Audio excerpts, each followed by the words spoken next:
Dhaka milestone স্কুলের উপর বিমান ধ্বংস হওয়ার সিসিটিভির ফুটেজ। দেখুন কিভাবে বিমানটা স্কুলের উপর আছড়ে পড়ল।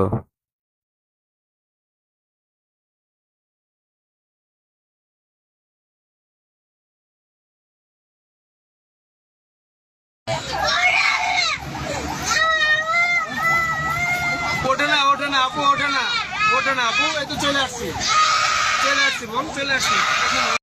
হায় খোদা, তুমি এই মাসুম বাচ্চাদের দ্রুত সুস্থতা দান করো।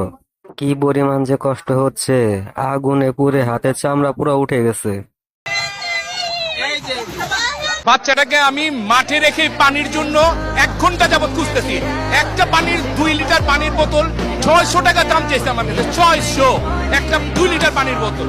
কি পরিমাণ জানোয়ারের বাচ্চা হলে এরকম একটা পরিস্থিতিতে 1-2 লিটার পানির দাম 600 টাকা চাইতে পারে?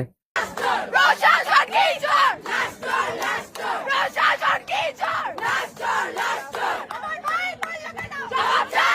প্রশাসনের উচিত সঠিক তথ্যটা গণমাধ্যমে প্রচার করা। পেয়েছি ওই জায়গায় পাইলট, এই যে প্রশাসনিক ভবনে একদম শেষ মাথার যে রুমটা, ওই রুমটার মধ্যে পাইলটকে পাওয়া গিয়েছে একদম প্যারাশুট সহ। তার মানে পাইলট আগে ইজেক্ট করেছে, কিন্তু মিডিয়ার মধ্যে এটা বলা হচ্ছে যে পাইলট ইজেক্টই করে নাই। আর কালকে রাতে 2টা নাগাদ ওরা তো বলেছে যে 8টার দিকেই সমস্ত। এই ছেলেটার কথা যদি একটু সত্যি হয় তাহলে এটা অবশ্যই পরিকল্পিত একটি ঘটনা। চোখের সামনে বিমান দুর্ঘটনা।